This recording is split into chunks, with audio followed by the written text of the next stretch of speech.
Hello, welcome to an archaeology lab. So this is the lab that I work in here for my job. And this is what happens after we're in the field. We bring in all of our artifacts. First thing that we do is take them back here and clean them. So we'll wash them off, get all of the dirt off.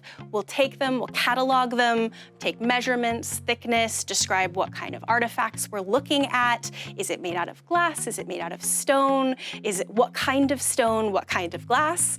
And then that helps us understand what kind of patterns we're seeing at the site. Are things of certain ages clustering together? Are things of certain locations clustering together? Are we getting things from far away in particular sites? Are we getting things that are derived locally in different sites? And what I have here to share with you today are a bunch of artifacts that we found downtown in some of our excavations. So a lot of these are roughly 1900s to 1920s, and we can tell that from the variety of materials that are used. For example, we have a glass here that is bright purple. This isn't how it started out. It actually started out clear, but we have a mineral in there that was used to make it clear at the time. And over time, when it's exposed to sunlight, the UV radiation turns the chemical bright purple. So we call this amethyst glass. And it's an amazing thing to find because amethyst glass was no longer produced after the mid-19 teens. So if we find this, we know roughly the youngest it could possibly be.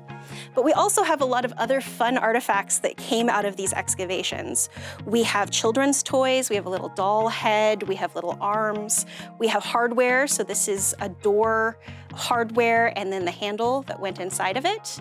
We have a little bit of shoe leather here, the sort of shoe heel, and you can see the nails sticking up that show us how it was attached to the heel. We have one of my favorite artifacts, this little guy here. All of these little holes are from the head of a toothbrush, which is not something we think about, how people in the past brushed their teeth, but it looks very different. It's made out of wood. It's got all of the holes for boar bristles to be stuck in there. And then, of course, we have bottles, which are some of our best friends as archaeologists. We have larger bottles here that this one held ink. You can even see it has the words black ink embossed into it.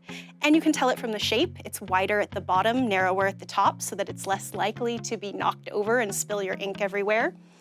But we also find things like medicine bottles. This one held milk of magnesia, something you can still get in a drugstore today. We've got glass cups, sort of thing that you'd see on your table. And we also have other bottles that maybe held medicines or condiments or other food-related items. And these all come out of what was at the time trash. People throwing away their artifacts is what we absolutely love because it gives us a snapshot into their daily life.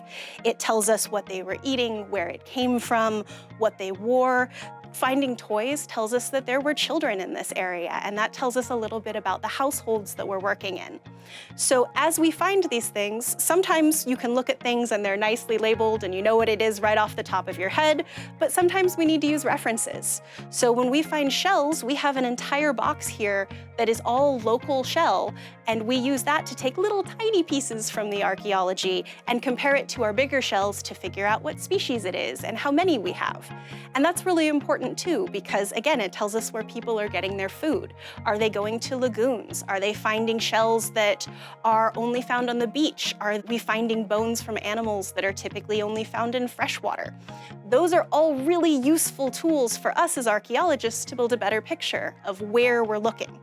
The other thing we can do is look at tools. We can look at knives or stone tools and tell, based on the proteins that survive even for thousands of years, what they were last used to cut. Are they eating local meats? Are they eating fish? What kind of plants are they grinding in their mortars?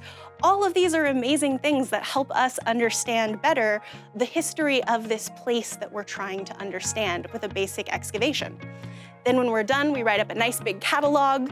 We write down every single artifact, how many of them we have, and then they get packaged into acid-free archival boxes. And those boxes are typically what gets sent to a center to be curated and kept for future excavation, or in the case of some artifacts, given to our local tribal partners so that they can maintain that record of their history as well. And that is what we do every day here as an archaeologist. It's a lot of fun, it's a lot of hard work, sometimes it's pretty meticulous, but I think it's the best job ever, and I enjoy doing it quite a bit.